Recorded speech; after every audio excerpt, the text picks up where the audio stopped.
Classico. S'il y a bien un match qui polarise le monde du football à chaque fois, c'est bien celui-là. Impossible d'y échapper. Real ou Barça? Que tu habites à Brest ou à Shanghai, tu dois choisir ton camp, amigo. Le Classico aujourd'hui, c'est avant tout une affiche de prestige entre deux superpuissances du football et deux équipes extrêmement populaires. Mais leur légende ne s'est pas bâtie uniquement autour de leur conquête et de leurs stars, mais aussi autour d'une rivalité forte. Le storytelling autour de ces équipes est tellement fort qu'il est très facile de s'y identifier. Mais quand on évoque cette rivalité en France, j'ai l'impression qu'on évoque surtout le ressenti côté catalan. On nous parle du Barça résistant contre le franquisme, on nous parle du Barça apôtre du beau jeu, de Johan Cruyff, de Pep Guardiola, mais une rivalité, ça va dans les deux sens. Donc aujourd'hui, on va s'intéresser au ressenti côté madrilène. On va essayer de comprendre pourquoi les Madrilènes détestent les Catalans.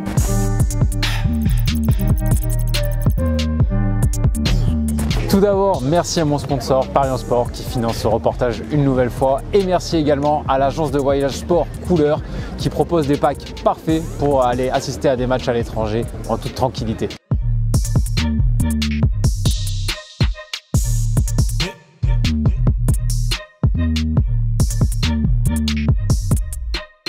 Bon, la rivalité entre le Real et le Barça ne date pas du duel Messi-Ronaldo. Donc avant d'aller au match, on va se plonger dans l'histoire du Real, on va se plonger dans l'histoire de l'Espagne pour réellement comprendre les origines de cette rivalité. Bon, commençons par briser une première idée reçue.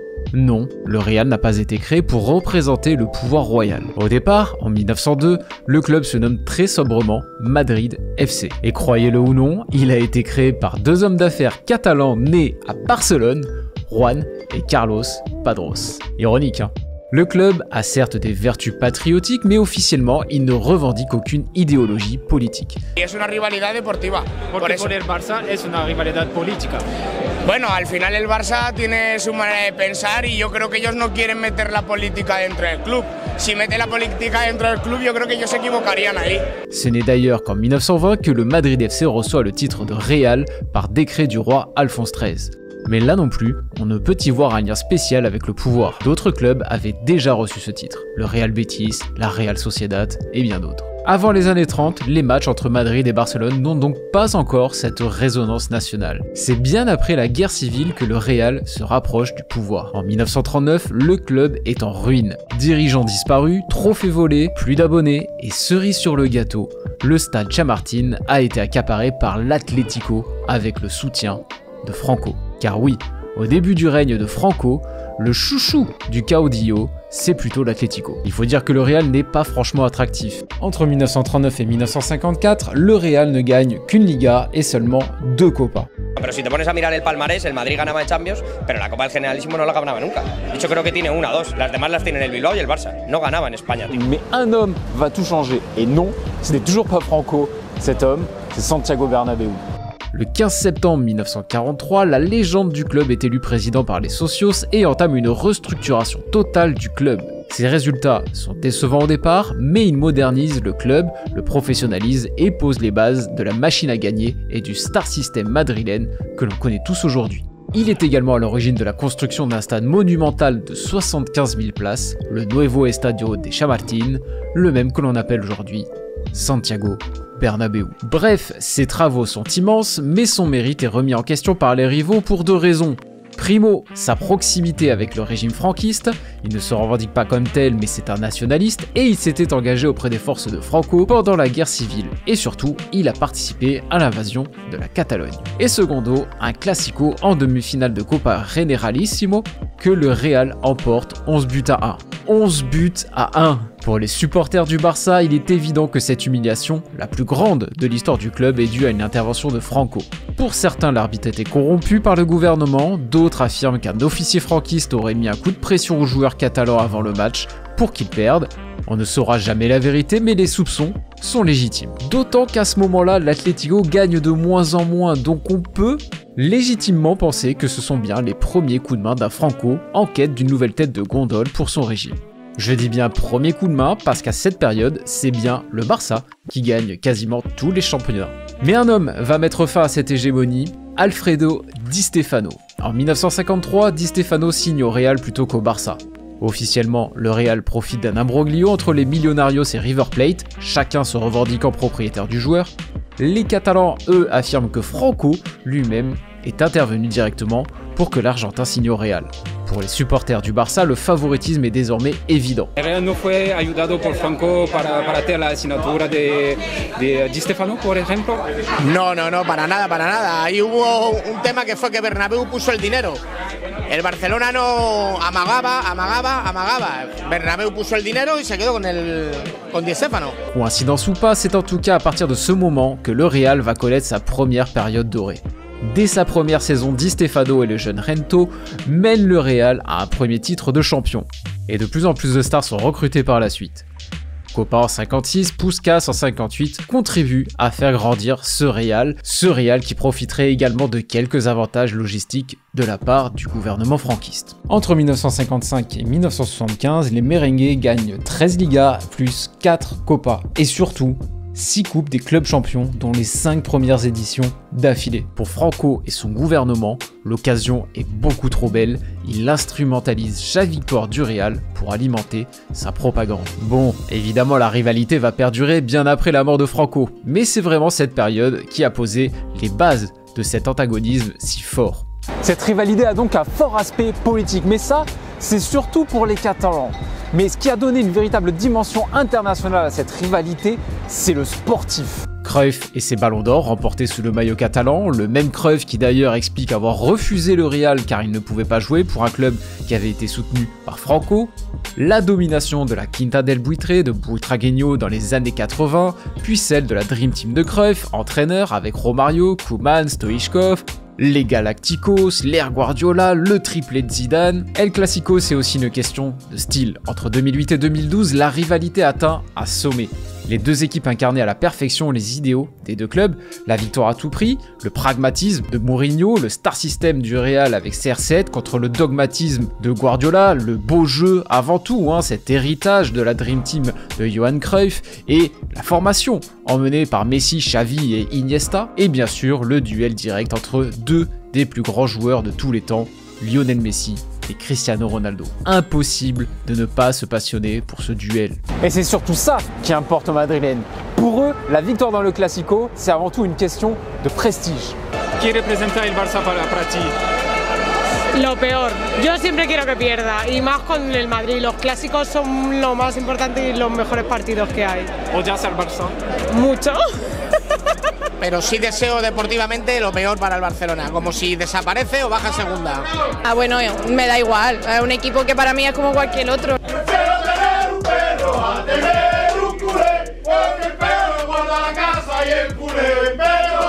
Yo, al ser del Madrid, el Barça nunca me ha gustado. Para mí no representa nada. Es un rival que, por así decirlo, nos molesta y que, si puede ser, los últimos clásicos le ganamos y ya está. ¿Qué lo odias? Porque es el máximo rival del Real Madrid y siempre lo va a ser. Ellos quieren la independencia y demás, y cuando llegan a Madrid pues lo toman como algo político, y ganar al Real Madrid es su liga. Entonces nosotros lo que tenemos que hacer es siempre pues dar el do de pecho y ganarlos en el terreno de juego, que es donde se les debe de ganar. Más es catalán. ¿No le gusta más de ver al Barça y la Cataluña ganar que el Madrid? No, es que no se mezcla una cosa con la otra. Nosotros, ese tema que tú me preguntas es un poco de en plan de política. No, a mí me gusta lo que es el deporte, y todos los que somos catalanes, pero que somos del Real Madrid, lo único que miramos es el deporte. Del deporte vemos que el Madrid es el que te ilusiona, el que tiene los mejores jugadores, el que siempre va por delante, el que disfrutas viendo, y es un sentimiento. Entonces, con eso se nace, y la gente, y lo tienes que sentir. Si no lo sientes, no lo entiendes. Joder, el Barça es mundial, igual que el Madrid. No puedes centrarte solo en Cataluña como el Barcelona. Es un equipo que tiene aficionados por todo el mundo. Entonces tienes que pensar en esa gente también, no solo Cataluña, Cataluña, Cataluña. Claro, porque ellos lo politizan mucho. Nosotros vamos por el deporte. Nosotros somos el mejor equipo del siglo XX, somos los reyes de Europa. ¿Y entiendes el odio de los barcelonistas por el Madrid? Bueno, el odio que puede tener un barcelonista al Madrid es por envidia. Tenemos 13 Copas de Europa, tenemos muchas más ligas que Barcelona, históricamente siempre hemos jugado mucho mejor, entonces claro, eso crea un poco de como envidia deportiva.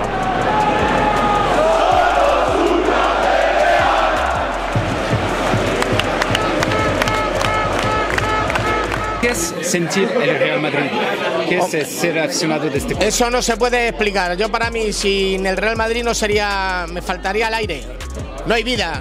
Para mí al final el Madrid es el club más grande del mundo, con diferencia. No hay ninguno, ni Barcelona, ni Paris Saint-Germain ha llegado ahora, ni Juventus, ni Bayern de Múnich. El más grande y el que más aficionados tiene en el mundo para mí es el Real Madrid. Entonces, ser aficionado del Madrid es ser lo más grande en el fútbol que hay. Para mí el Clásico es el mejor partido del mundo, porque al final el Madrid y el Barça para mí son los dos mejores equipos del mundo y cuando se enfrentan pues pasa lo que pasa, que explota todo. Para mí es el mejor partido, yo soy del Madrid y a muerte con el Madrid. ¿Por qué es tan importante de ganar este Clásico? Hombre, ganarle al Barça siempre te sube un poco los ánimos y gusta mucho. La derrota contra el Barça no está permitido para el Real Madrid. Tiene que ganar. Pues es el mejor partido que se puede ver en el mundo y bueno, para mí que soy del Barça, pues ganar al Madrid es mejor que un orgasmo. El objetivo del Madrid en este derbi es demostrar que es el equipo más grande del mundo y que es capaz de ganar a este Barça de Xavi, que dicen que está siendo mejor, etcétera, etcétera. Ese es el objetivo del Madrid, ganar al Barça y sacarle 3 puntos más y ganar la Liga, que al final es el objetivo. La Liga y luego pelear la Champions. ¿Cómo se siente después de una victoria en el Clásico? Muy contenta, muy eufórica.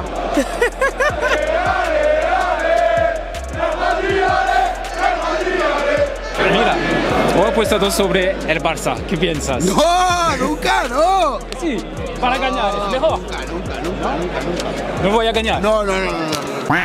Bon, on est à un peu moins d'une heure du match, il y a beaucoup de monde, mais en termes d'ambiance, c'est pas la folie non plus, je vais pas vous mentir. On a trouvé des ultras, mais c'est très fermé comme milieu, c'est très compliqué. On a réussi à gratter quelques images, mais pas trop non plus, on a eu quelques petites menaces assez rapidement. Après, on sent que c'est une ambiance très familiale, presque commerciale, on sent qu'il y a beaucoup de touristes, j'ai beaucoup entendu parler français, anglais, un peu toutes les langues. Vraiment, c'est pas non plus le match de la passion comme on nous le vend tout le temps. Je suis un petit peu déçu quand même.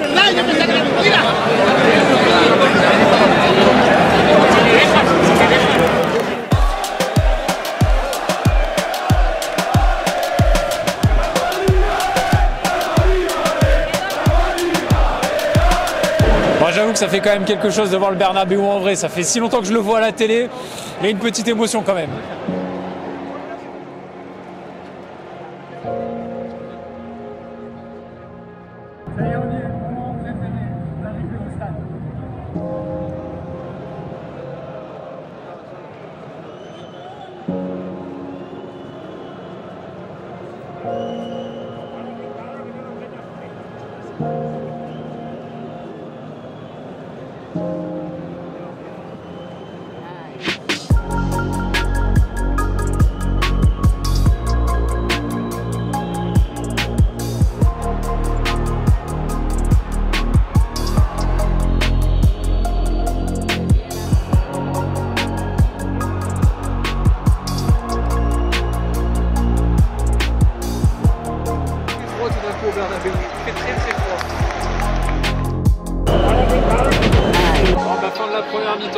Côté Real, c'est franchement pas terrible, on va le dire. Alors le Barça, sans être grandiose, mais ils sont bien appliqués, ils font bien tourner le ballon et ils arrivent à être efficaces. Du bon Xavi encore ce soir.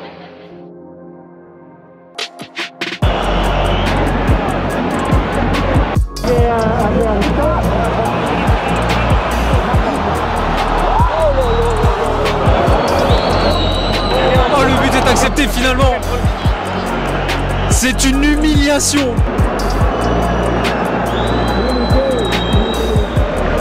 Oh là là. Olé. Oh, c'est pas passé loin. Oh, Aubameyang qui loupe la manita. Là, ça commence à ressembler fortement à une humiliation. Le retour du tiki-taka, messieurs. C'est une humiliation totale là pour le Real. 75e minute, 4-0. Ils sont déjà tous en train de partir. Voilà Migo, le match est terminé. Comme tu peux le voir maintenant, je me fais un peu plaisir. En tout cas, le match était très cool. Alors en termes d'ambiance, on va être honnête, c'était assez décevant. Je savais que le Real Madrid, que le public du Bernabéu, c'était un public de touristes, mais je m'attendais quand même à un petit peu plus de chaleur. Là, c'était quand même très calme, même à 0-0. Après, c'est sûr que le score de 4-0 et la démonstration du Barça n'a pas aidé à l'ambiance, ça je veux bien l'entendre. Mais quand même, petite déception. Par contre, pour ce qui est de la qualité du match, je me suis régalé. Grâce au Barça, il faut le dire aussi là pour le coup, vraie démonstration de la part du Barça. Je suis très impressionné parce que réalise Xavi en aussi peu de temps avec cette équipe qui sur le papier n'est pas vraiment folle. Franchement, entre la maîtrise qu'ils peuvent avoir et l'efficacité qu'ils ont, franchement c'est très fort. Vraiment, j'étais déjà très optimiste, on avait fait une vidéo déjà, où je disais que j'étais assez optimiste sur l'arrivée de Xavi. Je m'attendais pas à ça aussi fort, aussi vite, vraiment. Amigo, ne te fie pas à ma tête de fatigué, je me suis régalé sur ces 3 derniers jours à Madrid. J'espère que ce reportage t'a tout autant régalé. Le prochain, ce sera très bientôt à Liverpool pour le derby. Évidemment, le derby de la Mersey, ça arrive très vite. N'hésite pas à me faire des recommandations s'il y a d'autres derbys qui t'intéressent, d'autres grandes rivalités que tu voudrais que je creuse. J'ai bien noté que celui de Casablanca t'intéressait particulièrement. On essaiera de faire ça à moyen terme. Ne t'inquiète pas, pour que je puisse avoir les moyens de produire d'autres reportages de la sorte, pense bien à mettre un pouce bleu, pense bien à t'abonner, parce que c'est grâce à cette visibilité que je peux produire ces reportages. En attendant ma prochaine vidéo, tu peux me suivre sur mes réseaux sociaux, Twitter, Instagram, TikTok, je suis partout. N'hésite pas, tous les liens sont dans la description. Moi je te dis à la semaine prochaine. Ciao.